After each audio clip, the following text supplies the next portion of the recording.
करके कंप्लीट हो जाएंगे। आइए, जैसे कि आप में से कुछ लोग समझते हैं। हम्म। चलो। हम्म।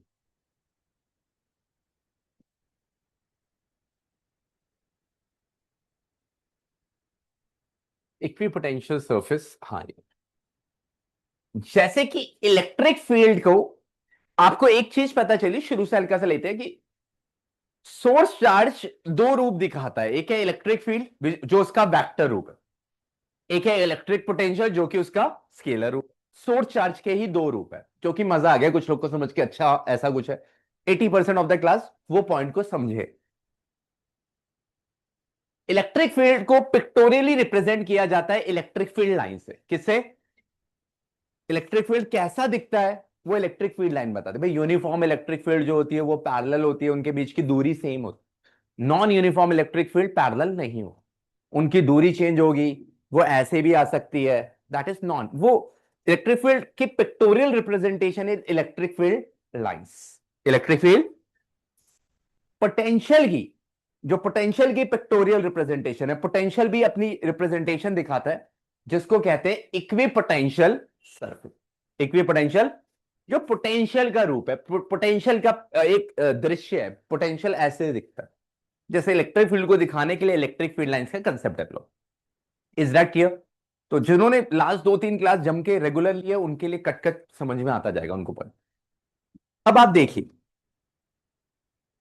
यहां पे इक्विपोटेंशियल सरफेस बड़ा आसान है। एक ऐसा सरफेस जहां पे पोटेंशियल हर एक पॉइंट पे सेम। पोटेंशियल हर एक पॉइंट पे सेम। अब एक सवाल बिठाने का, जिससे पूछा जाए अगर पोटेंशियल हर एक पॉइंट पे सेम है, एक ऐसा सरफेस, उसी से पूछ रहा हूं, कोई बीच में मत बोलना प्लीज। अगर पोटेंशियल हर एक पॉइंट पे सेम है, तो पोटेंशियल डिफरेंस कितना होगा? बैठ जाए। इक्वी पोटेंशियल वो सरफेस है, इक्वी पोटेंशियल एक ऐसा सरफेस होता है जिसमें पोटेंशियल हर एक पॉइंट पे सेम है। अगर यहां 5 है, यहां 5 है, यहां, यानी कि पोटेंशियल डिफरेंस हर एक पॉइंट पे कितना होगा? जीरो। बहुत beautiful surface. Potential difference zero है, क्योंकि पोटेंशियल सेम है। अगर पोटेंशियल डिफरेंस सेम है, एक और सवाल आपके लिए, तो वर्क डन कितना होगा उस सरफेस में? अगर आप चार्ज को मूव कराते हो तो वर्क डन कितना होगा? क्यों? किस फॉर्मूले से ऐसा कह रहे हो?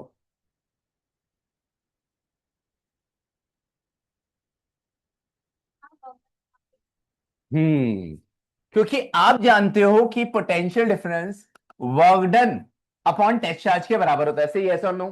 पहला फॉर्मूला। अगर पोटेंशियल डिफरेंस जीरो है, तो वर्क डन भी क्या होगा? यानी कि इक्वी पोटेंशियल बड़ा यूनिक है कुछ। एक तो इस सरफेस के ऊपर पोटेंशियल सेम और पोटेंशियल डिफरेंस जीरो है, और इस सरफेस में टेस्ट चार्ज जब भी मूव करेगा तो वर्क डन क्या होगा?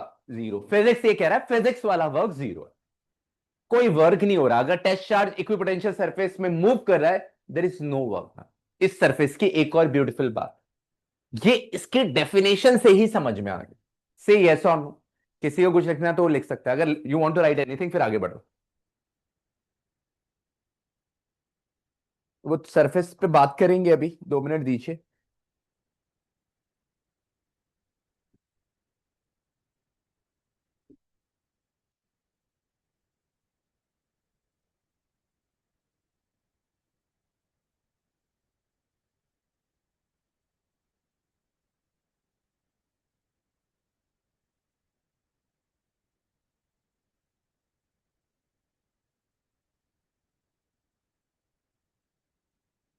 दो लोग बैठ गए, दो अच्छे आंसर देके, वेरी गुड। उन्होंने दिमाग लगाया बैठ के, बाकी लोग को भी ऑप्शन नहीं। खड़ा खाना आना कंसर्न नहीं है आपको, दिमाग एक्टिव रहे कंसर्न हुआ है। ठीक है। हाँ, बढ़ते रहते। लिख लिया भी सब कुछ? ओके, रब कर। अब कमाल होता है कि इसको रब कर रहा हूं, ओके। तो वो डेफिनेशन बड़ी क्लियर दे रहा है आपको, वो डेफिनेशन बड़ी क्लियर दे रहा है। थैंक यू यार, please. Equipotential surface at every point electric potential due to charge distribution is same. Equilibrium is the locus of all point at which electric due to charge difference distribution same. locus focus छोड़ो, ऊपर वाली definition ठीक है. locus is a mathematical term, किसी और time बताइए. ठीक है. तो इसके बाद टाइप्स ऑफ इक्विपोटेंशियल सरफेस पे सबसे इजी इक्विपोटेंशियल सरफेस ले लेते हैं पहले. फॉर आइसोलेटेड पॉइंट चार्ज, एक पॉइंट चार्ज के लिए इक्विपोटेंशियल सरफेस क्या बने. मान लीजिए ये है चार्ज. क्या है? आज ही गिफ्ट मिला, दिखा रहा हूं आपको. ठीक है. एक बच्चा मनाली गया, मैंने कहा आइस, उसने ये दे दिया. ठीक है. आइस तो नहीं ला पाई सर, ये है आपके लिए. तो मान लीजिए ये पॉइंट चार्ज. अब अगर दिमाग लगाया जाए, दिमाग तो नहीं लगाओगे, दिमाग देखने में लगा लोगे यार तुम लोग. ठीक है. इक्विपोटेंशियल सरफेस है, ये चार्ज है, पॉइंट चार्ज. आप लोगों से खड़े थे, आपको सोचना है ये पॉइंट चार्ज है, इसमें एक ऐसा सरफेस क्रिएट करो, एक ऐसी ज्योमेट्रिकल फिगर जहां पे पोटेंशियल सेम हो. अच्छा, बीच में ज्योमेट्रिकल फिगर बतानी थी, बीच में नहीं बताऊंगा. हाँ, युवराज साहब, उम्मीद है, आदर्श से उम्मीद है कि शायद आंसर देगा. सक्षम can give also give the answer. लेकिन आपको एक ज्योमेट्रिकल फिगर बतानी है जहां पे. अच्छा बताओ, पोटेंशियल का पॉइंट चार्ज का फॉर्मूला क्या होता है, आप बताओ. पॉइंट चार्ज के लिए पोटेंशियल का formula last to last class में पढ़ा, KQ/R. अब एक बात बताओ आप कि इक्विपोटेंशियल सरफेस में पोटेंशियल सेम होता है. हमें एक ऐसा सरफेस बताना है, यहां पे एक ऐसा सरफेस बनाओ. ऑप्शंस में बहुत सारे हैं आपके. चलो ऑप्शन दे देते हैं यार, बिठाने के लिए क्या क्या करूं मैं भाई. क्यूब, क्या इस सरफेस के सराउंडिंग में क्यूब रख दूं, क्या क्यूबॉइड रख दूं, क्या रेक्टेंगल रख दूं, क्या रख दूं इन तीनों में से, या कुछ भी ना रखूं. इक्विपोटेंशियल सरफेस कौन सा रखूं कि सरफेस पे पोटेंशियल सेम है. क्यूब. अगर मान लो मैंने उस चार्ज में क्यूब रख ही दिया आपके कहने में, तो क्यूब से सारे वर्टिसेस की दूरी सेम नहीं होगी. क्यों? आर को सेम रहना पड़ेगा, क्योंकि आर सेम रहेगा तो ही वी सेम रहेगा. क्योंकि पॉइंट के तो सेम है, क्यू भी सेम है, ये क्यू है, सब सेम है, लेकिन आर को भी सेम रहना पड़ेगा. सर्कल का 3D रूप क्या होता है? बैठ जाइए. इस पॉइंट चार्ज के लिए इक्विपोटेंशियल सरफेस आपका स्फेयर बनेगा. क्या बनेगा? कोई कहेगा क्यों सर, समझ नहीं आया. भाई ये पॉइंट चार्ज है, के और q. R same, equipotential surface वो सरफेस है जहां पे पोटेंशियल सेम. आर सेम रहना चाहिए. आर क्या रहना चाहिए? आर ऑब्जर्वर पॉइंट से दूरी होती है चार्ज की. तो आर सेम. अब ये सेम रहेगा, इधर सेम, इधर सेम, इधर सेम, इधर सेम, इधर सेम. आर डिस्टेंस में वी सेम रहेगा, आर डिस्टेंस में. अब उस आर डिस्टेंस में आप फील करो इमेजिनेशन में, आपको क्या बनता हुआ दिखेगा? स्फेयर. क्योंकि स्फेयर के ऊपर ही आर सेम रहेगा. कोई और ऐसा ज्योमेट्रिकल फिगर नहीं है जहां पे आर सेम हो जाए स्फेयर के अलावा. 3D था इसलिए स्फेयर बोलोगे आप, सर्कल भी. क्या ये बात समझ में आई? तो आइसोलेटेड पॉइंट चार्ज के लिए इक्विपोटेंशियल सरफेस क्या बनता है? सारे बोलिए भाई. क्योंकि आर भी सेम है, क्यू भी सेम है, के भी सेम. तो ये बहुत नॉर्मल से अप्रोच है कि आर को सेम. क्यों हमने सोचा कि इसको सेम रखना है, अपना आर को सेम, पोटेंशियल को सेम रखना है वी. और वी तभी सेम होगा जब आर सेम होगा. वी तभी सेम होगा जब आर आपका सेम होगा. वी तभी सेम होगा जब आपका आर सेम होगा. और आर सेम सिर्फ और सिर्फ स्फेयर के लिए सेम हो सकता है. यानी कि स्फेयर की सरफेस में पोटेंशियल क्या रहेगा? सेम. और स्फेयर की सरफेस में जब भी टच चार्ज को मूव करोगे, तो वर्क डन क्या होगा? ये एक नंबर का क्वेश्चन सीधा कभी कभी बन सकता है, objective assertion. No work is done to move a test charge on an equipotential surface. कोई वर्क नहीं होता है. ये सबसे सिंपल इक्विपोटेंशियल सरफेस है जो आपको ये इलेक्ट्रिक फील्ड लाइन दिख रही है. क्या दिख रही है? ये इलेक्ट्रिक फील्ड लाइन है. ये आपने चैप्टर 1 में पढ़ा था. ये इक्विपोटेंशियल सरफेस है, ऐसे बनता है, स्फेरिकल. ठीक है भाई, कुछ लोगों को ये पॉइंट समझ में आया. इसके बाद मैं वापस आ रहा हूं. Equipotential surface for a uniform electric field क्या बनाते हैं? यूनिफॉर्म इलेक्ट्रिक फील्ड एक non uniform uniform electric field line से पैरेलल और इक्वी स्पेस्ड, इनके बीच की दूरी है। अगर अन्य ये दूरी बढ़ जाएगी तो यूनिफॉर्म नहीं रहेगा। अगर मान लो ये वाला ग्रीन लाइन बढ़ गया और बाकी सेम है तो ये non uniform electric field. Uniform होने के लिए पैरेलल एंड इक्वी स्पेस, दूरी भी सेम होनी चाहिए। यूनिफॉर्म इलेक्ट्रिक फील्ड के लिए जो इक्वी पोटेंशियल सरफेस बनाई जाती है वो आपके प्लेन्स बनाए जाते हैं। क्या बनाए जाते हैं? प्लेन्स। इसको बताना थोड़ा सा दूरी है। जैसे आप में से कोई कुछ लोग सोच पाए कि पॉइंट चार्ज के लिए इक्विपोटेंशियल सरफेस स्फीयर है, ये पकड़ा कुछ लोगों ने, क्योंकि स्फीयर के लिए आर सेम, तो वी क्या रहेगा? सेम। 2 4 10 लोगों ने पकड़ लिया, हाँ यार बात तो सही कह रहे हैं सर, बात में दम है, वी सेम करना है। वी क्या करना है? इक्विपोटेंशियल सरफेस है तो वी क्या करना है भाई? सेम करना। आप बोलोगे हाँ यार बात में दम है सर आपके।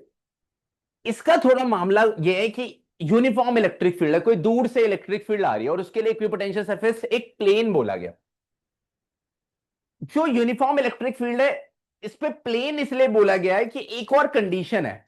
इसको इस तरह समझो कि यूनिफॉर्म इलेक्ट्रिक फील्ड के लिए आपके एग्जाम में तो सीधा आता है, draw an equipotential surface for a uniform electric field, एक सीधा सा लाइन आती है और आप बोलते हो प्लेन्स। एक और एक बात होती है कि जो इलेक्ट्रिक फील्ड होती है, ये भी हम प्रूव करेंगे, जो इलेक्ट्रिक फील्ड होती है वो इक्विपोटेंशियल सरफेस के परपेंडिकुलर होती है। क्या होती है? Electric field is perpendicular to equipotential surface. एक और बहुत जरूरी बात, इलेक्ट्रिक फील्ड लाइंस और इक्विपोटेंशियल सरफेस के बीच में रहता है परपेंडिकुलर। इसको प्रूव भी करेंगे थोड़ी देर में, ये आगे के पॉइंट्स। तो प्लेस इसे बोला गया है कि यूनिफॉर्म इलेक्ट्रिक फील्ड के लिए जो दिख रहे हैं आपको, ये इक्विपोटेंशियल सरफेस है 1, equipotential surface 1, equipotential surface 2, equipotential surface 3। एक चीज और याद रखेंगे कि यहां पे पोटेंशियल मान लीजिए V1 है, यहां पे V2 है, यहां पे V3। हो सकता है इस पूरे सरफेस पे पोटेंशियल है 5 वोल्ट, इस पूरे पे 6 वोल्ट और इस पूरे पे 7 वोल्ट, ऐसा भी हो सकता है। पोटेंशियल इस सरफेस में सेम रहेगा यूनिफॉर्म इलेक्ट्रिक फील्ड के। दूसरी बात, इलेक्ट्रिक फील्ड इक्विपोटेंशियल सरफेस के क्या है? परपेंडिकुलर। ये आपको प्रूफ करके हम दिखा देंगे। अब ये स्पेशल है यूनिफॉर्म इलेक्ट्रिक फील्ड के लिए। क्यों बोल रहे हैं? क्योंकि यूनिफॉर्म इलेक्ट्रिक फील्ड बहुत सिंपल फॉर्म है, सिंपल केस है। यूनिफॉर्म इलेक्ट्रिक फील्ड मतलब इलेक्ट्रिक फील्ड बदल नहीं रहा। अब इसमें कुछ और बनाने से अच्छा है उसने एक प्लेन डेवलप करा, क्योंकि वो प्लेन इक्विपोटेंशियल सरफेस के परपेंडिकुलर रखा जा सकता है, क्योंकि देयर इज अ कंडीशन कि इलेक्ट्रिक फील्ड लाइंस और इक्विपोटेंशियल सरफेस हमेशा परपेंडिकुलर है। दूसरी बात। तीसरी बात, जो मेरा सवाल है अब स्पेशली उन लोगों से जो खड़े हैं, कि मान लो आपकी जो इलेक्ट्रिक फील्ड लाइंस है, इलेक्ट्रिक फील्ड लाइंस, नोट पे क्वेश्चन है आपसे, एक्स एक्सिस के अलोंग है। किसके अलोंग है? एक्स एक्सिस सवाल है। तो जो प्लेन्स होंगे, जो प्लेन है वो, क्वेश्चन है कि प्लेन जो है आपके, ये जो इक्विपोटेंशियल सरफेस है, इक्विपोटेंशियल सरफेस,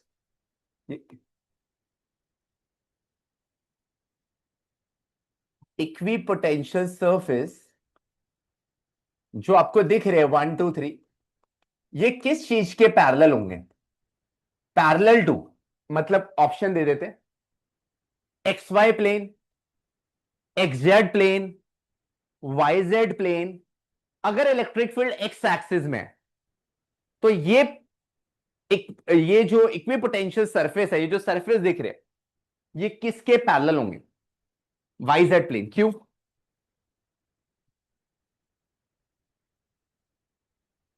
रीजन दो, सही बताओ बताओ जल्दी।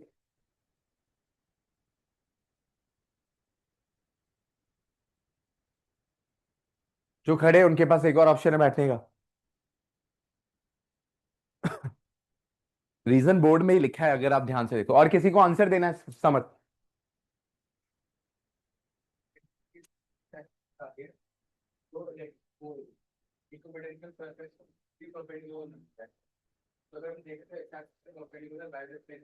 क्लैपिंग कर दीजिए उसके लिए। परफेक्ट, सही बताओ। चॉकलेट खत्म हो गई। एक, क्योंकि रीजन था आदर्श, क्योंकि एक नोट मिल गया था, एक कहानी मिल गई थी, इलेक्ट्रिक फील्ड इक्विपोटेंशियल सरफेस के परपेंडिकुलर होता है। अगर इक्विपोटेंशियल एक्स एक्सिस पे ये इलेक्ट्रिक फील्ड है एक्स एक्सिस। और एक पेपर अगर आप देखते हैं, कोई भी पेपर अगर हम इमेजिन करते हैं, ये हमारा इक्विपोटेंशियल सरफेस है, ये इलेक्ट्रिक फील्ड, ये एक्स एक्सिस है। तो ये इक्विपोटेंशियल सरफेस और इलेक्ट्रिक फील्ड आपस में परपेंडिकुलर होंगे, और ये इक्विपोटेंशियल सरफेस इस वॉल के पैरेलल हो गई, और ये वॉल है वाई जेड वॉल। कौन सी वॉल है? क्योंकि ये एक्स एक्सिस है, ये एक्स है, ये वाई है, ये जेड है। और कहां बहुत ब्यूटीफुल उस बच्चे ने बता दिया, उसने ये पॉइंट बताया कि आप ही ने बताया इलेक्ट्रिक फील्ड को इक्विपोटेंशियल सरफेस के परपेंडिकुलर रहना पड़ेगा। ये मैंने बताया, यहां पे लिखा हुआ है। उसने कहा मैं उसी बात को उसी के कंटेक्स्ट पे बता रहा हूं। अगर आप कह रहे हो इक्विपोटेंशियल सरफेस इलेक्ट्रिक फील्ड के परपेंडिकुलर है, तो मतलब ये इलेक्ट्रिक फील्ड है, ये ब्लैक, ये इक्विपोटेंशियल सरफेस है, ये जो आपने बनाया। अब ये कह रहा है ये इसके परपेंडिकुलर है, तो यानी कि ये इस वॉल के पैरेलल हो गया, और ये वॉल वाई जेड है। क्या है? Y z. ये वाई जेड इसलिए है क्योंकि ये एक्स है, ये y है, और ये z है। तो यानी कि इस इक्विपोटेंशियल सरफेस को yz प्लेन के क्या रहना पड़ेगा? पैरेलल। तो आप इसके अंदर एक क्वेश्चन लिख लेंगे, मान लीजिए if electric field is lies along x axis then equipotential surface should parallel to the yz plane, should parallel to the, please अच्छे से लिखना इस बात को, क्योंकि electric field is always perpendicular to equipotential surface. ये जितना लिखा है इसे अपने पॉइंट्स पे लिखना। कौन है? If electric field lies along x-axis, if electric field lies along x-axis,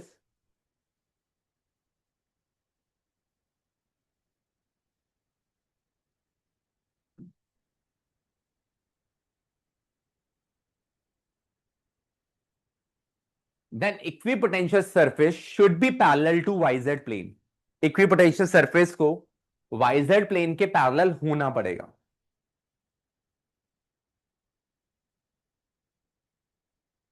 Equipotential surface should be parallel to yz plane.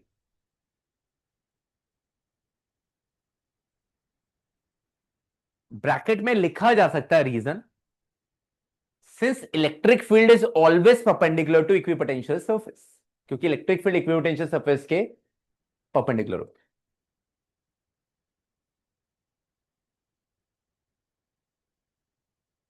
बढ़ा जाए? ठीक है, बैठने के ऑप्शन है भाई, प्लीज जल्दी बैठो आप लोग, आंसर दो और बैठ जाइए। किसी को चक्कर आ रहे हैं तो बैठ जाना, चक्कर वक्कर आ रहे हो तो बैठ जाना।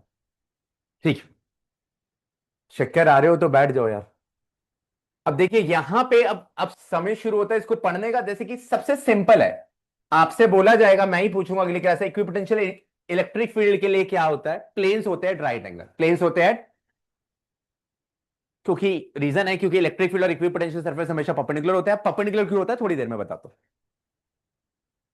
उसके बाद आपने यहां पे लिखा है here first second and third are the equipotential surface, the electric potential यहां पे V1 V2 V3, यहां पे पोटेंशियल V1 होगा, यहां पे V2 होगा, यहां पे V3, अलग अलग पोटेंशियल हो सकता है, लेकिन इस सरफेस पे पोटेंशियल क्या रहेगा? से इस पे 5 6 7। ठीक है, the electric field potentials V1 V2 have different values but on a given surface, but electric potential V1 is same at all point on the surface, यहां पे सेम रहेगा। These planes are very close for the strong electric field। अगर अगर ये बड़ी जबरदस्त बात बता रहा है, अगर अगर इनके बीच एक और बड़ा इंपॉर्टेंट पॉइंट आ रहा है, प्लीज देखेंगे। अगर इनके बीच की दूरी 3 है, आपके आपके पास एक और क्वेश्चन आता है, आपके पास, मैं रख कर रहा हूं इसको, आपके पास क्वेश्चन आता है, यहां पे 3 सरफेस बनाई है और ये R1 दूरी है और ये R2 दूरी है, और अगर दूरी R1 दूरी, ये कह रहा है कि अगर ये दूरी R1 जो है ये R2 से कम है, ये दूरी कम है ये ज्यादा है, तो कह रहा है जिनके बीच में दूरी कम होगी वहां पे इलेक्ट्रिक फील्ड स्ट्रांग होगा, वहां पे electric field, that is the meaning of this line, this planes are very close for the strong electric field. अगर अगर ये दोनों पास है और ये दोनों दूर है, आपसे पूछा जाए कहां इलेक्ट्रिक फील्ड स्ट्रांग होगा, जो प्लेन्स पास है उनके बीच में इलेक्ट्रिक फील्ड क्या होगा? स्ट्रांग। तो this planes are very close for the strong electric field and distant apart for weak electric field. ये वीक वो हफ्ता वाला लिख दे, यहाँ पे वीक कमजोर वाला है, WEAK। ठीक है,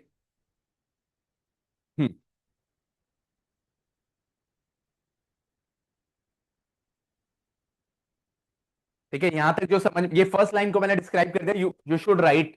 ये पॉइंट लिखा नहीं है, मतलब लिखा वर्ड्स में, अगर कुछ लिखना है तो लिख लो।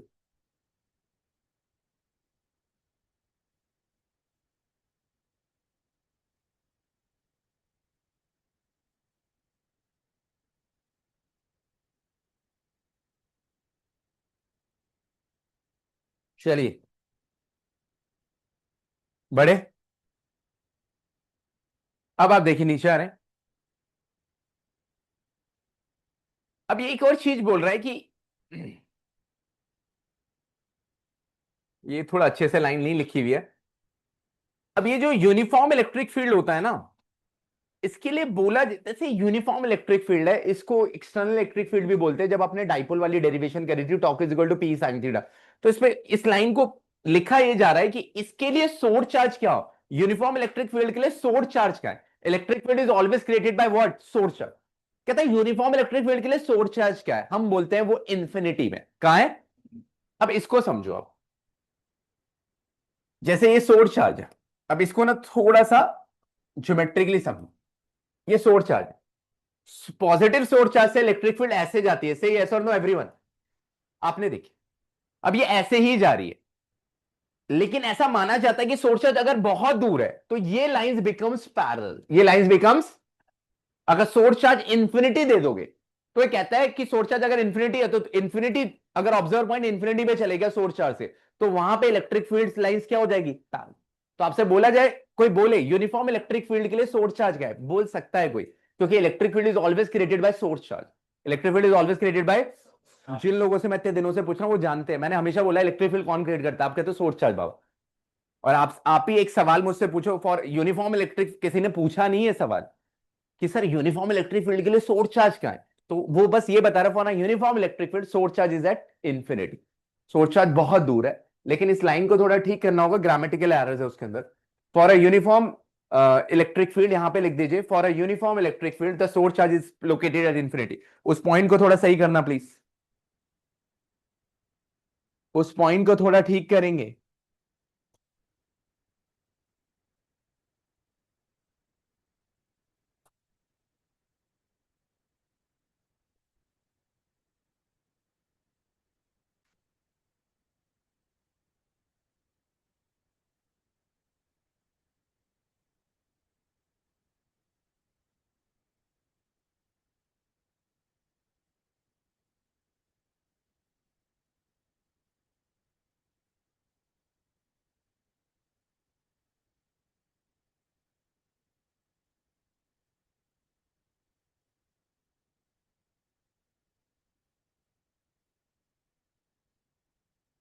ठीक है।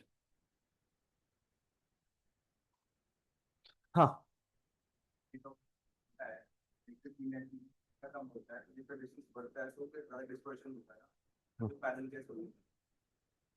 कोई भी चीज बहुत, जैसे इसको तो आइडियली आपको समझना होगा कि कोई रेस एक इधर से निकल रही है। अगर एक रेस कोई मान लो कोई लाइट बल्ब से निकल रहा है, रेस चारों तरफ निकल, अब आप बहुत दूर से देख रहे हैं तो रेज आपको अगर बहुत दूर से फील होगी तो आपको वो फील ही होगी वो पैरेलल हो चुकी। अगर आप पॉइंट सोर्स को बहुत दूर ले जाते जा, बहुत दूर ले जाते जा रहे हो, वो हम हाइपोथेटिकली आइडियली बोलते हैं कि वो लाइंस आपस में क्या हो गई? पैरेलल। इसको ऐसे भी सोच सकते हो कि अगर ये रेस ये निकल रही थी, अगर ये यहां से निकली, अब ये दूर, ये आपको पता है ये दूर जानी है, ये जाते जा रही है, जाते जा रही है। अब ये इंटरसेक्ट तो करेगी नहीं, क्योंकि इलेक्ट्रिक फील्ड नेवर इंटरसेक्ट, तो होगा क्या? ये दूर जा रही है, बहुत दूर जा रही है, और दूर जा रही है। अज्यूम इट एट इंफिनिटी, तो क्या हो गया? इट बिकम्स पैरेलल, क्योंकि काटेगी तो नहीं, कभी काटेगी भी नहीं, क्योंकि electric field line never intersect है। अल्टीमेटली इसको क्या होना पड़ेगा? पैरेलल। ऐसे ले लो, चलो आपकी बात को इस तरह समझा देते, तभी बात बने। ठीक है। और फेयर जस्टिफिकेशन है इसका, जो बात मैं बोल रहा हूं ये फेयर है, मतलब ऐसा नहीं कि ऐसे ही बोल दिया।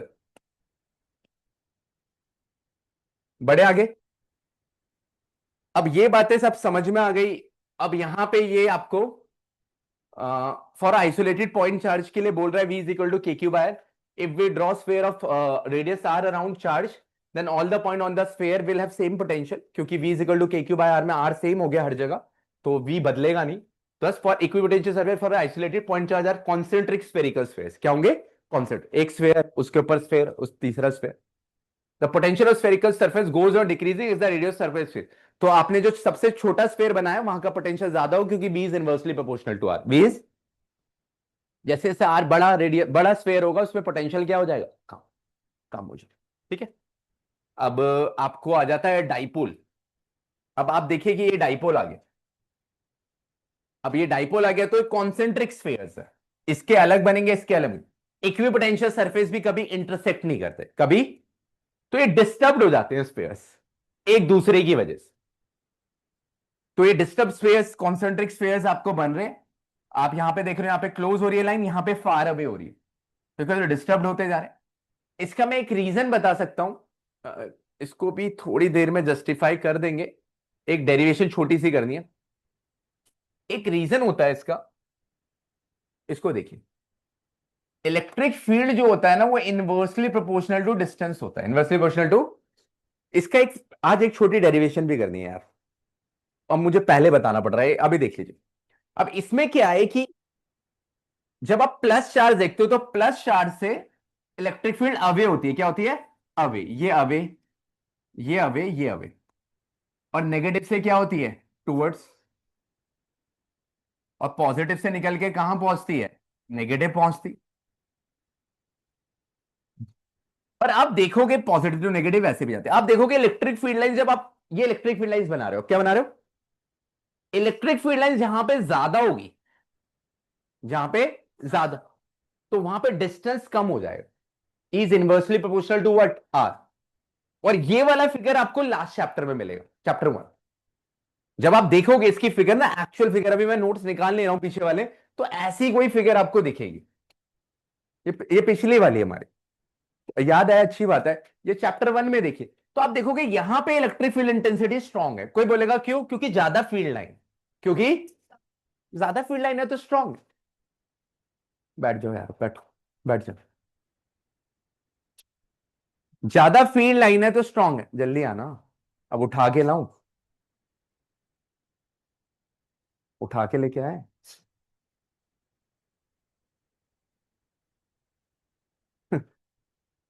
चलिए, समझने मैं बताता हूं। देखिए, ये आपकी पुरानी फिगर है, जो आपने रिकॉग्नाइज कर ली। एक पॉइंट चार्ज के लिए जो इक्विपोटेंशियल सरफेस होता है वो स्फेयर बनते हैं। यहां पे दो पॉइंट चार्ज, यहां पे जो स्फेयर है वो डिस्टर्ब्ड स्फेयर्स बन रहे हैं। आप इधर से देख रहे हो कम है दूरी, इधर से दूरी बढ़ती जा रही है। और ये बनाते हुए भी ध्यान रखना पड़ेगा कि ये डाइपोल है, क्या है? क्योंकि प्लस और माइनस चार्ज है, आप इक्विपोटेंशियल सरफेस डाइपोल के लिए बना। इलेक्ट्रिक फील्ड यहां पे स्ट्रांग है बीच में, क्योंकि वहां पे इलेक्ट्रिक फील्ड लाइन ज्यादा है। जहां पे इलेक्ट्रिक फील्ड स्ट्रांग होती है, जहां पे इलेक्ट्रिक फील्ड इंटेंसिटी स्ट्रांग होती है, वहां पे आपकी दूरी कम हो जाती है, डिस्टेंस कम हो जाता है। ये जो डिस्टेंस है स्फेयर का, इसे इस तरह देखते हैं कि ये वाला डिस्टेंस कम होता जा रहा है, इधर डिस्टेंस कम हो रहा है, इधर बढ़ रहा है, क्योंकि यहां पे इलेक्ट्रिक फील्ड स्ट्रांग है। Electric field is inversely proportional to distance. इसलिए यहां पे आप दूरी कम होते हुए देख रहे हो, क्योंकि इलेक्ट्रिक फील्ड बढ़ रहा है अब। और यहां पे उल्टा हो रहा है इसका, क्योंकि यहां पे इलेक्ट्रिक फील्ड घटा हुआ। इन बिटवीन इलेक्ट्रिक फील्ड ज्यादा होता है, तो यहां पे दूरी, अगर आप में से किसी ने बराबर दूरी बना दी तो काम खत्म हो जाएगा। गलत है। आपको दूरी का ख्याल रखना पड़ेगा कि यहां दूरी कम है और यहां बढ़ती जा रही है। यहां पे आप कंपैरेटिवली देख लीजिए फिगर। कभी कभी किस्मत अच्छी होती है, इक्विपोटेंशियल सरफेस को बनाने को आ जाता है। PA1 VA1 में आ जाएगा, PA1 में आ जाएगा, थोड़ा बहुत हल्का पेपर बनता है। बोर्ड्स वगैरह में तो अच्छे क्वेश्चंस आते हैं, लेकिन PA1 में आ सकते हैं कुछ, थोड़ी बहुत तो आ ही जाएगी। हम्म, ठीक है भाई। अब ये बात आपको समझ में आई। और इक्विपोटेंशियल सरफेस बनाते हुए, इक्विपोटेंशियल सरफेस जब आप बना रहे हैं, ठीक है, यहाँ पे एक आध चीजें गड़बड़ भी हो रखी है, ठीक है। जब इक्विपोटेंशियल सरफेस आप लोग बना रहे हैं, तो याद रखिए कि आप इलेक्ट्रिक फील्ड लाइंस नहीं दिखाएंगे। इलेक्ट्रिक फील्ड लाइंस, आप देखिए इक्विपोटेंशियल सरफेस बना है हमने, वो इसने नीचे दिखा दी है। कई बार टीचर ये कहते हैं कि इलेक्ट्रिक फील्ड लाइंस बनाते हुए, इलेक्ट्रिक फील्ड लाइंस बना पोटेंशियल इक्विपोटेंशियल, मैं चाहूं तो यहां पे इलेक्ट्रिक फील्ड लाइंस दिखा सकता हूं, ध्यान से देखिए ऐसे। लेकिन एनसीईआरटी ने इलेक्ट्रिक फील्ड लाइंस नहीं दिखाई, सिर्फ ये इक्विपोटेंशियल सरफेस दिखाया जो ग्रीन से दिखे। तो आप उसको नहीं बनाना, अगर आपके टीचर आपको अलाउ कर रहे हैं तो बना देना। वैसे तो अगर आप अब यहां पे आप मेरा टेक ले, बना लेनी चाहिए, दोनों बनानी चाहिए, फील्ड पूरा क्लियर होता है। क्योंकि इलेक्ट्रिक फील्ड इक्विपोटेंशियल सरफेस के हमेशा परपेंडिकुलर होता है। ठीक है जी, ये आपने डाइपोल में बना लिया। ठीक है, इक्विपोटेंशियल सरफेस नेवर इंटरसेक्ट। इसने दोबारा यूनिफॉर्म इलेक्ट्रिक फील्ड के लिए दिखा दिया। अब लाइक चार्जेस देख लीजिए, क्या देख लीजिए, लाइक चार्जेस। ये आपका लाइक चार्जेस। अब इस वाली फिगर को देखिए, वो डाइपोल में था, इसको देख लीजिए। जब आप लाइक चार्जेस को देख रहे, तो लाइक चार्जेस में इलेक्ट्रिक फील्ड लाइंस अवे जाती है, क्या जाती है? अब अब इधर से इधर तो जाएगी नहीं आपकी, अब ऐसे नहीं जा सकती क्योंकि लाइक है, इलेक्ट्रिक फील्ड लाइन सिर्फ निकलेगी। जब नेगेटिव था तो पॉजिटिव से नेगेटिव भी जा रही थी, अब इधर इलेक्ट्रिक फील्ड लाइंस वीक हो गई, क्या हो गई? उल्टा फिगर बनेगा। Electric field line is inversely proportional to distance, तो यहां वीक है, यहां डिस्टेंस ज्यादा दिखेगा, और यहां डिस्टेंस क्या होगा? थोड़ा कम। इससे भी बेटर फिगर बनेगी, थोड़ा सा कम होगा, इधर दूरी बढ़ती जाएगी। तो इधर क्या होगा? इक्विपोटेंशियल सरफेस इस तरफ शिफ्ट होता जाएगा, ये वाले चार्ज के लिए इक्विपोटेंशियल सरफेस, ये दूरी बढ़ती जाएगी, इधर ये बढ़ती जाएगी, पर इनका एक कॉमन इक्विपोटेंशियल सरफेस आ जाएगा। ये इसका भी इस तरफ बढ़ता जाएगा, इसका भी इस तरफ बढ़ता जाएगा, और एक कॉमन इक्विपोटेंशियल सरफेस इस सिस्टम के लिए दिखाया गया। इस पूरे सिस्टम का एक इक्विपोटेंशियल सरफेस हो जाएगा ये, क्योंकि वो इस तरफ बढ़ रहा है और ये इस तरफ बढ़ रहा है। ठीक है? कोई ऐसा बोले कि यार ये कॉमन इक्विपोटेंशियल सरफेस आपका यहां क्यों नहीं आ रहा, आप यहां पे क्यों नहीं बनाए, ये कॉमन इक्विपोटेंशियल सरफेस यहां पे क्यों नहीं आया? कोई ऐसा बोले भाई यहां पे क्यों नहीं दिखा रहे आप, यहां पे भी तो दिखा दो एक एरो। यहां पे पॉसिबल नहीं है, क्योंकि यहां पे क्या होता है, बीच में एक ऐसा पॉइंट आता है जहां पे जीरो इक्विपोटेंशियल सरफेस होता है। क्या होता है? इक्वेटोरियल लाइन आ जाती है। क्या आ जाती है? इक्वेटोरियल लाइन में पोटेंशियल क्या होता है? जीरो। तो यहां पे ये मिल नहीं सकती, एक ही नहीं हो सकती, क्योंकि जीरो पोटेंशियल सरफेस भी मिलेगा। तो आप में से कोई भी बोल सकता था सर इसका भी कॉमन बना दो। अब आपने तो उसका बना दिया लाइक चार्जेस का बड़े प्यार से, यहां पे क्यों नहीं बना रहे आप? यहां पे जीरो पोटेंशियल सरफेस भी एग्जिस्ट करेगा इनके बीच में, क्योंकि ये डाइपोल है, क्योंकि ये डाइपोल है, जीरो पोटेंशियल सरफेस भी एग्जिस्ट करेगा। ठीक है? कुछ लिख रहे हो तो लिख लो यार, कुछ लोग कुछ लिख रहे हैं, बढ़ रहे हैं अभी।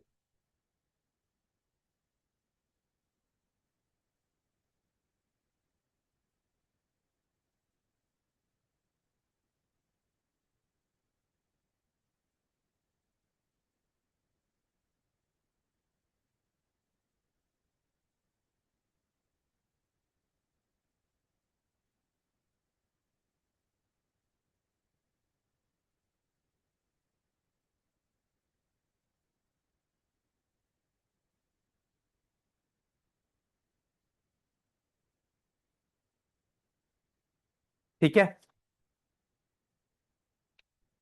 अब आप देखिए कि जब डाइपोल है तो एक जीरो पोटेंशियल सरफेस भी आता है, लेकिन जब जब आप लाइक चार्जेस देखते हैं, जब आप लाइक चार्जेस देखते हैं तो जीरो पोटेंशियल सरफेस नहीं आता, इनके बीच में जीरो पोटेंशियल सरफेस नहीं मिलेगा, क्योंकि दोनों क्या है? प्लस।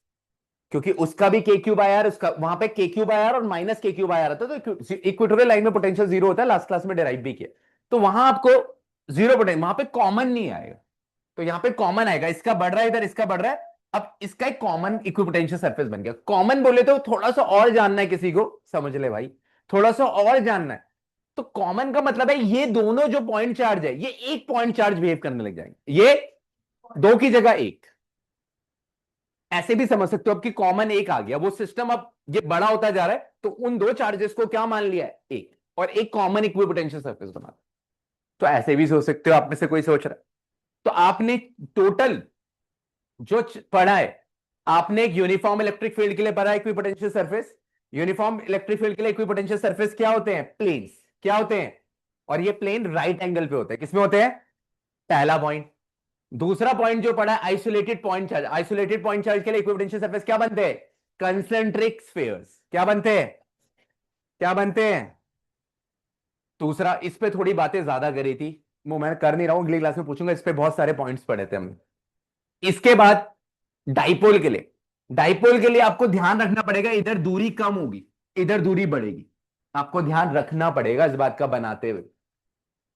क्योंकि रीजन अगर लिखा है यहां पे इलेक्ट्रिक फील्ड स्ट्रांग होती है तो दूरी कम हो जाती है, यहां पे इलेक्ट्रिक फील्ड वीक होती है तो दूरी बढ़ जाती है। अगर नहीं लिखा तो लिख सकते थे। इसके बाद आखिरी था लाइक चार्जेस। लाइक चार्जेस के लिए इक्विपोटेंशियल सरफेस में इधर इलेक्ट्रिक फील्ड स्ट्रांग होती है, एक्चुअली इधर पास होता है थोड़ा, इधर पास होता है इलेक्ट्रिक, इधर थोड़ा सा, अगर मैं इसको अगर मैं इसको ऐसे देखूं तो इधर थोड़ा सा पास जाएगा, इधर ऐसे ऐसे ऐसे करके जाएगा, ऐसे इधर पास होगा और इधर बढ़ता जाएगा। ऐसे ही इसका होगा, इधर पास होगा और इधर बढ़ता जाएगा ऐसे करके, और फिर एक कॉमन इक्विपोटेंशियल सरफेस बाहर बन जाएगा। इसका थोड़ा एक्यूरेट ये होगा। तो ये लाइट चार्जेस का, तो चार्ज सिस्टम्स के लिए आपने इक्विपोटेंशियल सरफेस, इक्विपोटेंशियल सरफेस वो पोटेंशियल सरफेस होता है जिसमें पोटेंशियल क्या होता है, सेम। पोटेंशियल क्या होता है, पोटेंशियल डिफरेंस क्या होता है, वर्क डन क्या होता है। बस ये आपने 8 पॉइंट टोटल में पढ़ लिए। You want to write anything? 1-2 minute लो, पानी पी रहा हूं।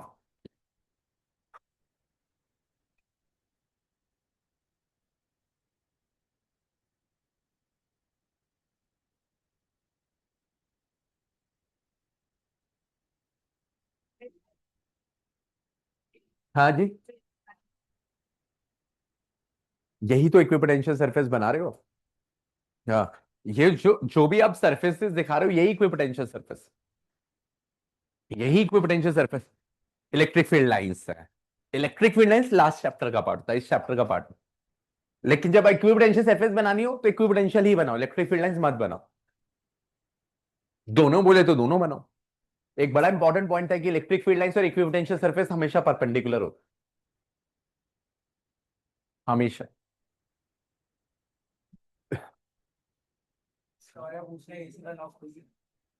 कल खुलेगा, शौर्य खुद भी बोल सकता है। तो आप उससे बोलो खुद पूछ ले भाई, वैसे तो आप बहुत कुछ बोल देते हो। हम्म।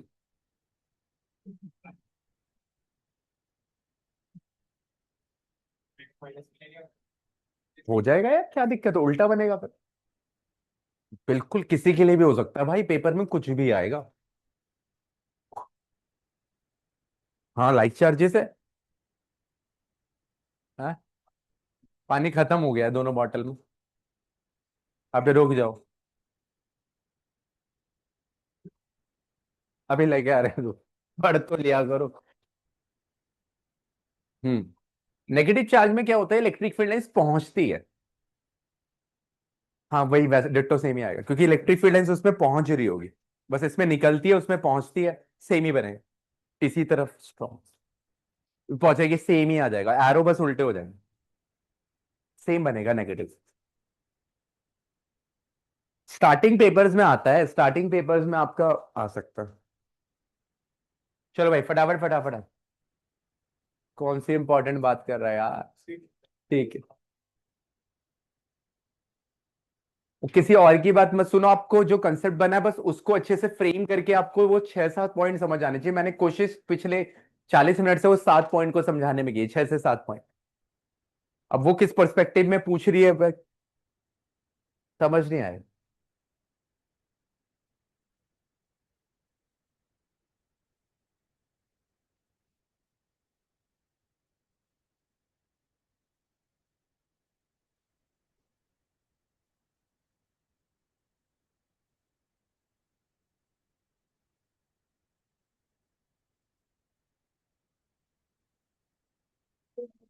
बड़े, आइए, अब इनमें से कुछ पॉइंट आपने पढ़ लिए। No work is done in moving a test charge from one point to another on equated potential surface, ये क्लियर है सबको। ये आप में से किसी ने बताया था, वो बैठ गए थे इधर यार प्लीज। तो VB is equal to, work done zero हो गया। Electric field is perpendicular to equipotential surface, ये बात थोड़ी हमें पकड़नी है।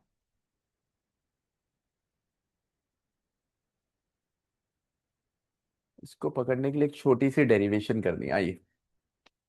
एक ये डेरिवेशन रह गई है, इसको कर लेते हैं फटाफट। आप इलेक्ट्रिक फील्ड इंटेंसिटी और इलेक्ट्रिक पोटेंशियल में एक रिलेशन निकालना चाहते हो, क्योंकि दोनों सोर्स चार्ज के रूप है।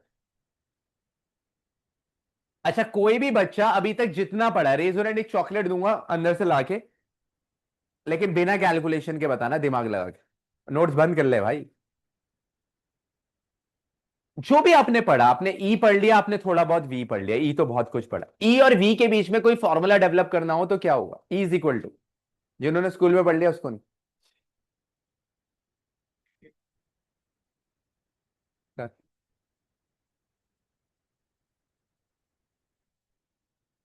अर्नब, ई और वी, ई कहाँ है? ई चाहिए।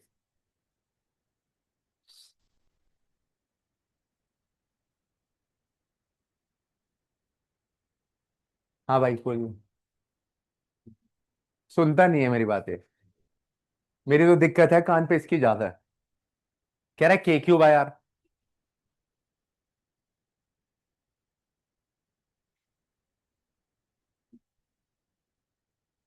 ई is equal to V upon r. क्योंकि सही बोल रहे हैं आप, पीछे जो भी बोले, लेकिन ऐसे मत बोलिए। ई के क्यू बाय आर स्क्वायर है, वी के क्यू बाय आर है। अगर आप ई बाय वी करोगे, डिवाइड करोगे, तो वन बाय आर आएगा, और ई क्या आ जाएगा? V by R. मतलब V is equal to E R. ये जुगाड़ वाली डेरिवेशन है, इसकी प्रॉपर डेरिवेशन है। आपको PA2 में कभी कभी ये डेरिवेशन मिलेगी निकालने के लिए, दो तीन स्कूल में आएगी। Relation between electric field intensity electric potential, ऐसे नहीं निकाल ली। ये तो बस जुगाड़ है कि आपने पता कर लिया। चॉकलेट मिलेगी आपको। ठीक है। अब आप देख लीजिए यहां पे सारे के सारे, आपने एक सोर्स चार्ज ले लिया, पॉइंट टाइप में टेस्ट चार्ज रखा है। सोर्स चार्ज एक फोर्स लगाएगा, सोर्स चार्ज ने एक इलेक्ट्रिक फील्ड क्रिएट करी है ई, और टेस्ट चार्ज उस फोर्स को एक्सपीरियंस करेगा, F is equal to q naught E. F is equal to work done force into displacement होता है, सही? यस और नो? अब आप में से कुछ लोग जानते हैं कि जो फोर्स लग रहा है वो इधर लगेगा, एफ। आप टेस्ट चार्ज को मूव कर रहे हो M2N, डिस्प्लेसमेंट इधर हो रहा है, डी आर डिस्प्लेसमेंट, यहां पे इसे डी आर लिखेंगे। पहले देख लीजिए, फोर्स इधर लग रहा है क्योंकि लाइक चार्जेस से रिपेल होगा, डिस्प्लेसमेंट इस तरफ हो रहा है।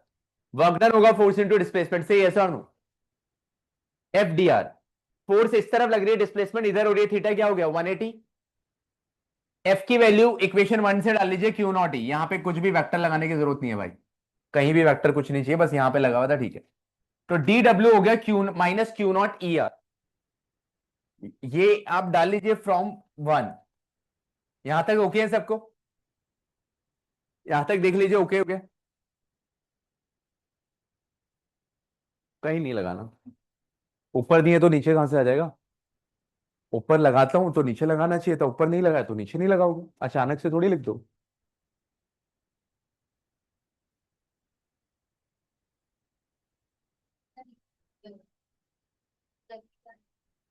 फिगर में ये डी आर लिखा है, डीएक्स की जगह डी आर लिख दो, क्योंकि डेरिवेशन में डी आर आ गया। आप डी आर कर दो वहां पर। सही है। अब मैं आगे बढ़ रहा हूं, देखिए।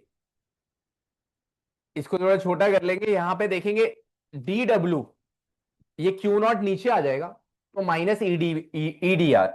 D W by Q naught आ जाएगा, तो माइनस क्या हो जाएगा? यहां पे देखिए, जब क्यू नॉट नीचे आ जाएगा तो ये क्या हो जाएगा? Minus E D are. अब D W by Q naught minus E D R हो गया, लेकिन D W by Q naught DV भी होता है, से यस और नो? According to definition. अब ये इक्वेशन 1 हो गई, इक्वेशन 2 हो गई। अब यहां से D W by Q naught minus E D are किसके इक्वल आ जाएगा? डीवी। किसके इक्वल आ जाएगा? तो ई किसके बराबर हो जाएगा? Minus DV by D R. E किसके बराबर आ जाएगा? ये दो नंबर की डेरिवेशन यकीन माने PA2 में, PA1 में देखने को मिलती है आना।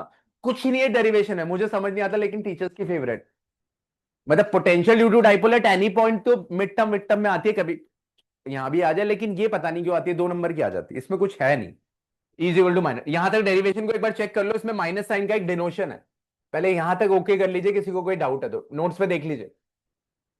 यहां पे डी आर लिख लीजिए, फिगर में डीएक्स नहीं रहेगा, और ई आपका आ गया minus DV by D R. अब इसके बाद बात करें।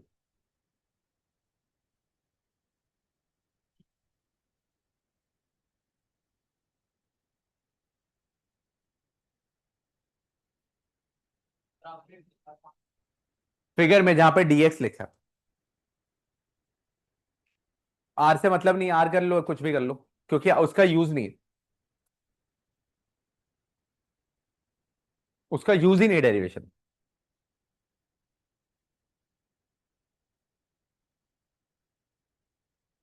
अब आप देखिए कि यहां पे एक और चीज है कि ये डीवी को यहां पे देखेंगे, मैथमेटिकल एक्सप्रेशन एक देखेंगे, ये डीवी है, ये डीवी को डीआर को इधर ले गए तो माइनस ई डीआर हो गया, क्या हो गया माइनस। अब पोटेंशियल एक स्केलर क्वांटिटी है, इलेक्ट्रिक फील्ड एक वेक्टर क्वांटिटी है, आप जानते हो दोनों सोर्स चार्ज के रूप है, एक स्केलर और एक वेक्टर। जब ये डीआर इधर आता है तो एक चीज बनती है कि डॉट प्रोडक्ट डेवलप होता है, क्या होता है, क्योंकि ये स्केलर क्वांटिटी है, क्योंकि ये इलेक्ट्रिक फील्ड वेक्टर है, और डिस्प्लेसमेंट भी एक तरीके से वेक्टर क्वांटिटी है, वेक्टर और वेक्टर के बीच में या तो डॉट प्रोडक्ट होगा या तो क्रॉस प्रोडक्ट होगा। डॉट प्रोडक्ट इसलिए होता है क्योंकि लेफ्ट साइड में क्या है, स्केलर। कोई कहे नहीं सर मैं तो क्रॉस कर रहा हूं, भाई क्रॉस हो नहीं सकता क्योंकि लेफ्ट साइड में स्केलर है। क्रॉस प्रोडक्ट वेक्टर वैल्यू देगा, क्या देगा, आपको स्केलर वैल्यू अगर लेफ्ट साइड में चाहिए तो product should be dot, product should be, तो DV is equal to minus D R. आपने इंटीग्रेट मारा, ये स्टेप स्किप है, आपने इंटीग्रेट मारा, डीवी का इंटीग्रेशन होगा वी, डीवी का इंटीग्रेशन क्या होगा, बहुत पहले से मैं बताता हूं डीएक्स का इंटीग्रेशन क्या होता है, तो डीवी का इंटीग्रेशन वी। तो आपको दो फॉर्मूले याद रखने होते हैं, E is equal to minus DV by D r, ये तो श्योर याद रखना होता है, डिराइव करने को होता है, और वी के लिए minus integral E vector dot D R by E vector dot, ये दो, और इसका लाने का लॉजिक मैंने आपको दे दिया, देख लीजिए सर।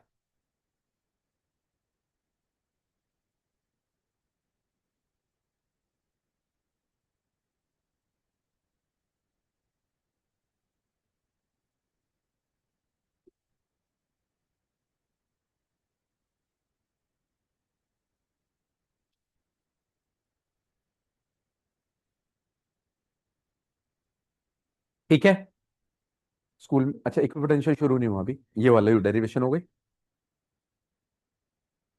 अच्छा वन चल रहा है, आपका क्या चल रहा है, टू पे कहा, इक्विपोटेंशियल बढ़ा दिया, इक्विपोटेंशियल ने पढ़ा, इससे पहले पढ़ा दो, 29 से कब से है, दो चैप्टर आ रहे हैं ना। पीए वन का अच्छा जाना जरूरी है, याद रखना, क्योंकि PA one gives you confidence. PA one कुछ स्कूल्स का बहुत अच्छा बनेगा, आपके स्कूल का अच्छा बनता है, सलमान का, समरविल का कोई होता तो समरविल का पेपर अच्छा बनता है, रायन का कोई है तो रायन का पेपर अच्छा बनता है, जिनके पेपर में थोड़ा स्पार्क है, जिसका पेपर थोड़ा आपको पुश करता है कि अच्छा नंबर नहीं तो पीए वन में ये आप सबसे जरूरी प्लीज समझना, पीए वन में रिजल्ट, भारती का पेपर बहुत अच्छा बनता है, जब भी उनका फर्स्ट टर्म होगा बहुत अच्छा पेपर बनेगा। अब पेपर क्या है जिसका पहला वो आपको एक कॉन्फिडेंस दे देता है, क्योंकि 50-50 का रेशियो, 50% के पेपर अच्छा जाएगा, 50 का नहीं जाएगा, जिसका नहीं जाएगा अनफॉर्चुनेट है, वो फिजिक्स से दूर भागने लगेगी। बस ये क्योंकि ये दोनों चैप्टर जो आप पढ़ रहे हैं, ये दोनों चैप्टर बिल्कुल डिफरेंट ब्रांच है, इससे पहले कभी नहीं सुनी आप, तो बच्चा ये सोचता है, उसका माइंड ये सोच रहा होता है यार आगे भी ऐसा कुछ तो नहीं है, हालांकि थर्ड चैप्टर में कुछ नहीं है, थर्ड चैप्टर बिल्कुल वापस आप स्मूथ हो जाते हो, करंट आ जाता है, क्या आ जाता है, third chapter is very easy chapter, Halku. लेकिन पहला दो चैप्टर जिसका बनेगा, वो फिजिक्स उसको पूरा कॉन्फिडेंस दे देगा, पहले दो वो ही नहीं बनते, आपके अगल बगल में क्या पढ़ना है, कहां से पढ़ना है, कौन से क्वेश्चन करना है, वहां बहुत रैंडमनेस। पहले दो चैप्टर को स्ट्रॉन्ग प्लीज कर लेना, क्योंकि पीए वन स्ट्रॉन्ग होते ही तुम्हारा कॉन्फिडेंस बैक होगा, 11th कैसा भी क्या हो लेकिन कॉन्फिडेंस वापस आएगा। आधा गेम तो यहां से है यार, यहां से, कि यहां आप पे से कौन लड़ाई लड़ रहा है, नहीं इस बार स्कोर अच्छा करेंगे जैसा भी पहले, तो पीए वन मैटर्स अ लॉट। अभी जब मैं टेस्ट ले रहा हूं, मैंने आपसे क्या बोला, अभी अगेन मेरी कुछ बातें कुछ स्टूडेंट्स से होती है, आपने अभी, आप लोग ये सोचते हो सडनली परफॉर्मर होंगे, अभी आपका टेस्ट चेक होकर 2 दिन बाद मिल जाएगा, फिजिक्स क्वेश्चन से लेकर डिजिट से लेकर सारी चीज वो है जो क्लास में कराई गई है, तब भी आप स्कोर नहीं करते हो, डिजिट भी बदलनी जाती है, एग्जाम्पल आना था, ये आना था, सब कुछ शॉर्ट पेपर पहले लीक था भाई, एनसीईआरटी एक्सरसाइज, एनसीईआरटी एग्जाम्पल और थ्योरी, तब भी आपके मार्क्स आएंगे, उस दिन देख लेना, आपको पता है तब भी आप थॉरोली फाइट करके आते ही नहीं कि नहीं मुझे नंबर लाने, और सडनली बोर्ड्स में चमत्कार होने का कोई लॉजिक नहीं है, सडन नहीं होता कि आप सडन स्कोरर बनोगे एग्जाम में, ये 12th है बाबा, 10वीं में ऐसा कुछ तुक्के उक्के लग जाते हैं, बुरा मत मानना, 12वीं में स्कोप नहीं है कि तुक्के पे आपके नंबर आ जाएंगे, नो स्कोप, फिजिक्स थोड़ी बड़ी है, धीरे धीरे आएंगे, जैसे स्कूल आप ट्यूशन टेस्ट में परफॉर्मर बन रहे हो, फिर आप स्कूल टेस्ट के PA1 में परफॉर्मर बन रहे हो, फिर देर आर चांसेस कि आप मिड टर्म में परफॉर्मर बनो। तो वो एक स्मूथ रेट से आप धीरे धीरे स्लोली इंक्रीज करोगे। तो आपको नंबर लाते हुए सोचना है, अगर मैं 10 में से 4 नंबर लाया, 5 लाया, अगली बार 6 ले आऊं, यार 5 तो लेके आऊं, पहले मेंटेन ही कर लूं अपने आप। दैट आपको इस तरह सोचना पड़ेगा, जो लोग जेन्युइनली पढ़ रहे हैं। और आप में से कुछ लोग अच्छा पढ़ रहे हो, लेकिन वहां आपको अपने आप से सवाल, जो नहीं पढ़ रहा वो तो क्या सोच रहा है मुझे नहीं पता, लेकिन यहां आपको सवाल करना और लिख के चीजें पढ़ना हो। ये बच्चा पूरी डेरिवेशन करके आ गया, इसको फिगर नहीं आता। मैं आपके एफर्ट्स को अप्रिशिएट कर रहा हूं, सल्यूट कर रहा हूं, आप पूरी डेरिवेशन करके बैठे हो भाई, पूरी सही है। आप 12वीं में आ गए, आप बिना फिगर के डेरिवेशन कर गए, आप आपके एफर्ट को सल्यूट है, लेकिन दैट्स नॉट थिंग्स वर्क्स, आपके लिए चीजें चलेगी नहीं ऐसे। और ये तब पता चल रहा है जब आपको कराया जा रहा है, नहीं तो पता ही ना चले। जो लोग कॉपी दे रहे हैं, खड़े हैं, प्रोसेस पे है, उनका तब पता, वो मैंने कुछ बना रहे हैं, वो अपना कुछ बना रहे हैं, वो सीसॉ टाइप कुछ बना था, वो ऐसा कुछ बना रहे हैं क्षितिज साहब, मतलब कुछ अलग चल रहा है मामला। दैट आर द थिंग्स कि आपको पता कैसे चला, मैंने बुला लिया, पता चल गया कि आप कहां चल रहे हो। तो डेरिवेशंस तो बीच बीच पे अब चलती रहेगी, आओ भाई करो, आओ भाई करो। घर पे जो लिख के पढ़ रहा है थोड़ा बहुत हाथ चला पाएगा, नहीं तो हाथ तो पेपर में तो चल, पेपर में सीधा हाथ चलने भी नहीं वाले। तुम ये सोच रहे हो ना पेपर में हाथ चलेंगे, एग्जाम में नहीं चलेंगे भाई, हाथ कांपेंगे। चलना छोड़ो, कांप रहे होंगे तुम्हारे हाथ, क्योंकि हाथ चलाते ही नहीं हो पहले यार, पहले चलाने तो पड़ेंगे, वो चल ही नहीं रहे। तो जो लोग समझ रहे हैं वो अगली बार पढ़ के आएंगे, बस सवाल ये है। वो आएंगे अगली बार, उसे पता होगा अगली बार भी सर पूछेंगे। मैं नहीं थकूंगा, मेरे पेशेंस को आप कितना चेक कर लो, बहुत भर गया पेशेंस अंदर, ज्यादा हो गया एक्चुअली। अब कुछ लोग मुझे घर में कहते हैं इतना पेशेंस कैसे आ गया तेरे अंदर, तू पहले क्या था अभी क्या हो गया। सम पीपल, मतलब कुछ है मेरे सराउंडिंग्स में लोग जो 10 साल 15 साल पहले मुझे जानते थे, तो वो मुझे मिलते कहते तू ये कैसे हो गया। नहीं, डाउट फालतू का नहीं पूछना है, आ जाओ। ठीक है, प्लीज इसमें कुछ लिखना है लिख लो यार, ये ओके हो गया बड़ू। तो मैंने डेली कुछ सवाल पूछने, आपको बुरा लगे कुछ भी लगे, आप नहीं जवाब दोगे कोई दिक्कत नहीं, लेकिन मैंने सवाल जरूर पूछे। ठीक है, चलो इधर बात नहीं। ये लिख लिया बड़े, इसमें एक माइनस साइन आ रहा है, इस माइनस साइन का बड़ा सिग्निफिकेंट है, देखिए। जैसे आप ये देखते हो, ये प्लस क्यू है, ये पॉइंट पी है। अब प्लस क्यू से इलेक्ट्रिक फील्ड क्या होती है, अब अच्छा वी क्या होता है, KQ/R क्या होता है। कुछ फॉर्मुलेस कुछ लोग को याद है, लास्ट गॉस वाले तो याद ही नहीं है, लगभग 80% क्लास गॉस के पीछे वाले तो याद ही करके नहीं बैठे। चलो भाई अगली बार देखते हैं दोबारा, ठीक है, फिर दोबारा पूछेंगे, हम होंगे कामयाब एक दिन। ठीक है, तो V is equal to KQ/R। अब R आपका बढ़ रहा है, तो V क्या हो जाएगा, कम। V कम कहां हो रहा है, जहां R बढ़ रहा है, जहां, और जहां R बढ़ रहा है, R मतलब इस तरफ R बढ़ रहा है, उसी तरफ E की डायरेक्शन, उसी तरफ। इस बात को पकड़ना पड़ेगा, फिर देख लो। आप पहले ही जानते हो कि सोर्स चार्ज पॉजिटिव है तो इलेक्ट्रिक फील्ड अवे होती है, आप पहले ही जानते हो, राव जी ने बहुत अच्छे से इसको डिस्क्राइब किया था। लेकिन V के बारे में ही है, जैसे जैसे R बढ़ेगा वैसे वैसे V कम होगा। यानी कि V जिधर कम हो रहा है, V जिधर, उधर E की डायरेक्शन है, उधर E की।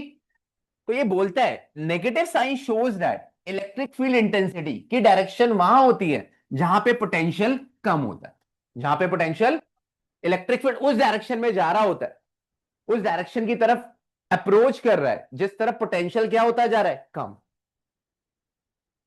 यहां पे एक वर्ड यूज हुआ पोटेंशियल ग्रेडियंट, ग्रेडियंट का मतलब होता है with respect to distance, with respect to.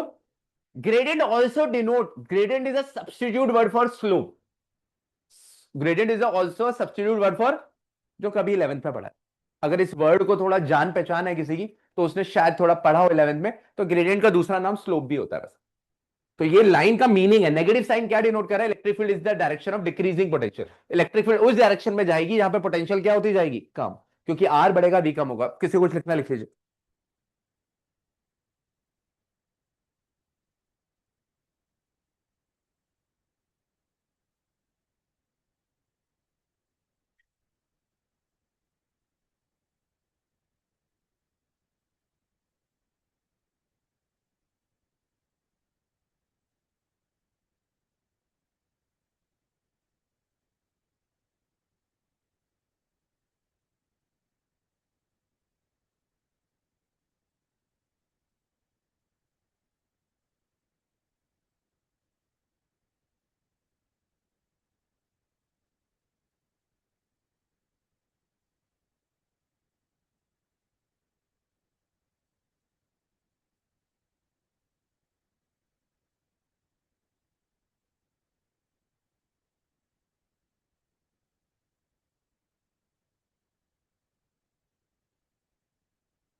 बड़े।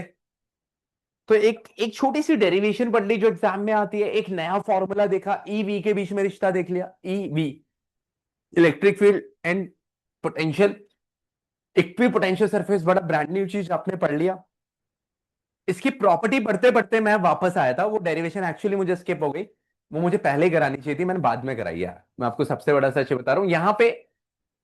अब ये एक पॉइंट है, मैंने शुरू में बोला electric potential field is always perpendicular to equipotential surface. अब ये क्यों है, देखिए। अब आप देखिए, वी होता है, पोटेंशियल डिफरेंस जो होता है वो होता है work done upon test charge. और वर्क डन जो आपका वी जो है वो minus E dot D r भी होता है। क्या होता है, माइनस। अब वर्क डन जो है वो जीरो है। क्या है, तो ई D are cos theta zero हो जाएगा। देखिए डी डब्ल्यू की जगह इसने ईडीआर, इसने जो स्टेप स्किप करा है वो ये नहीं दिखाया, पहले सुन लेना। Potential difference work done upon test charge होता है, पोटेंशियल की वैल्यू डाली minus EDR, work done zero, zero upon Q not zero, EDR cos theta zero. और कॉस थीटा जीरो कब होता है, जब थीटा 90 होता है। कॉस थीटा जीरो कब होता है, जब थीटा 90। अब इसका मीनिंग क्या आया, थीटा 90 प्रूफ हो गया, इलेक्ट्रिक फील्ड और डिस्प्लेसमेंट के बीच में एंगल 90 आया।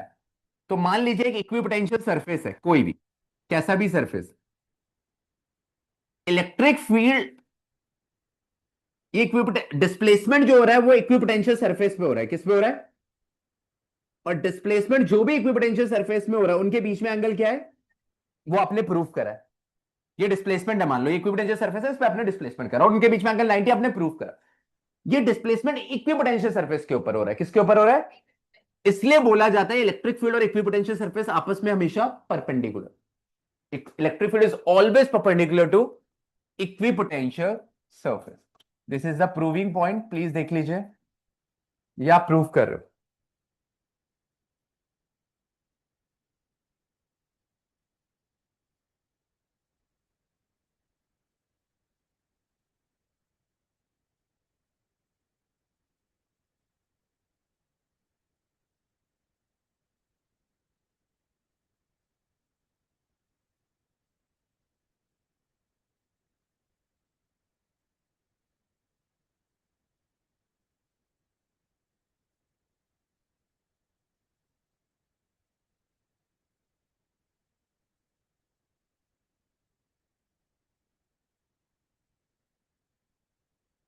इन्होंने सीधा वर्क डन से शुरू करके वैल्यू डाली, ये वाला फॉर्मूला स्किप हो रखा है इनका।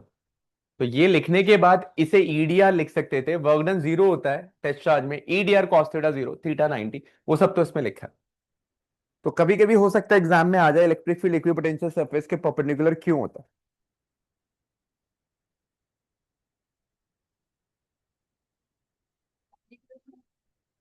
हाँ? यही पूछेगा और उसको आपको प्रूफ करना होगा with the help of this expression, mathematical expression आप प्रूफ करते हुए जा रहे हो। पूरा लिखना पड़ेगा आपको, d, since we know that dv is equal to d W by Q naught, dv लिख ले, डेल्टा भी बात है, डीवी होता है माइनस ईडीआर। तो कहेगा वर्क डन जीरो है टच चार्ज को मूव करने में, वो तो इससे ऊपर वाले स्टेटमेंट में प्रूफ किया। वर्क डन जीरो, तो ईडीआर क्या होता है, E dot D R, EDR cos theta zero, cos theta zero, cos theta zero कब होता है, जब थीटा क्या होता है 90। सखियां बैठ गई हैं साथ। चलो, सवाल पूछते हैं अगली क्लास में।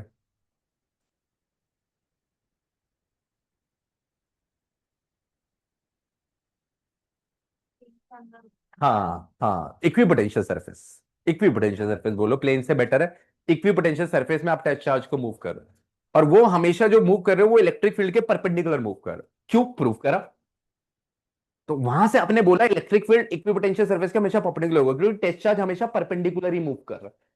और ये तभी पॉसिबल है जब इक्विपोटेंशियल सरफेस और इलेक्ट्रिक फील्ड परपेंडिकुलर। ये पूरा एक स्टोरी बन गई।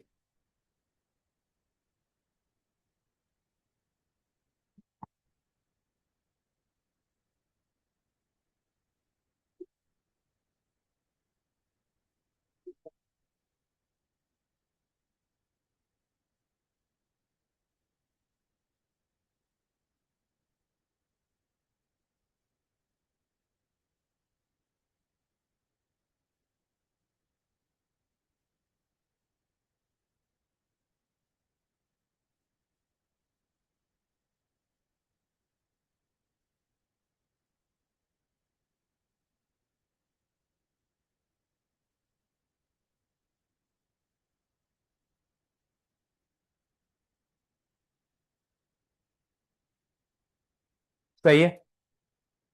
Next, equipotential surface indicate region of strong and weak electric field, E is dv by D r.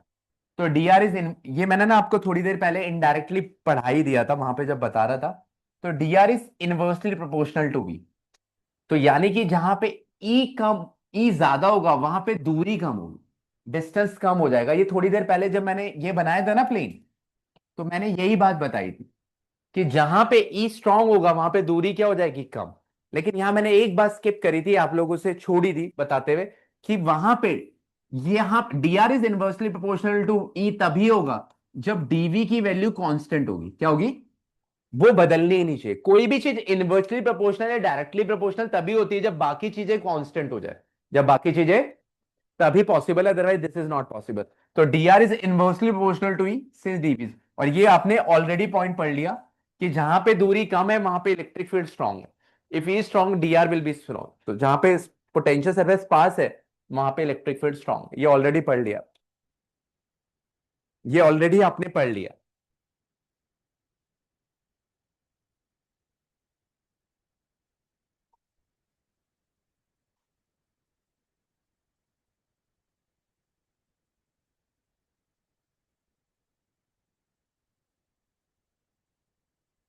तो इक्विपोटेंशियल सरफेस, जैसे इलेक्ट्रिक फील्ड लाइंस इंटरसेक्ट नहीं कर सकती, तो इक्विपोटेंशियल सरफेस भी इंटरसेक्ट नहीं करती। सेम रीजन कि अगर इक्विपोटेंशियल सरफेस इंटरसेक्ट करेगी तो दो पोटेंशियल एक पॉइंट पे डेवलप होगी, दो वैल्यूज आएगी, which is not possible for a single charge. एक चार्ज के लिए एक ही पोटेंशियल होगी, ऑलमोस्ट वही रीजन। अगली क्लास में होमवर्क लिखिए जो आपको करके आना। एक तो इंपोजिशन आप ग्रुप में डालेंगे। अगली क्लास में दो डेरिवेशन में से एक डेरिवेशन दोबारा पूछी जाएगी, एक पोटेंशियल ड्यू टू डाइपोल। आज आपने अच्छी नहीं करी। Potential due to dipole at any point, इनमें से एक पूछी जाए, मतलब ये दोनों आपको पढ़ के आनी है। और एक है E is equal to minus DV by D R, is equal to minus DV by D r, ये दोनों डेरिवेशंस आपको पढ़ के आए। कुछ लोग की फीस अभी तक सबमिट नहीं हुई, बहुत ज्यादा लेट हो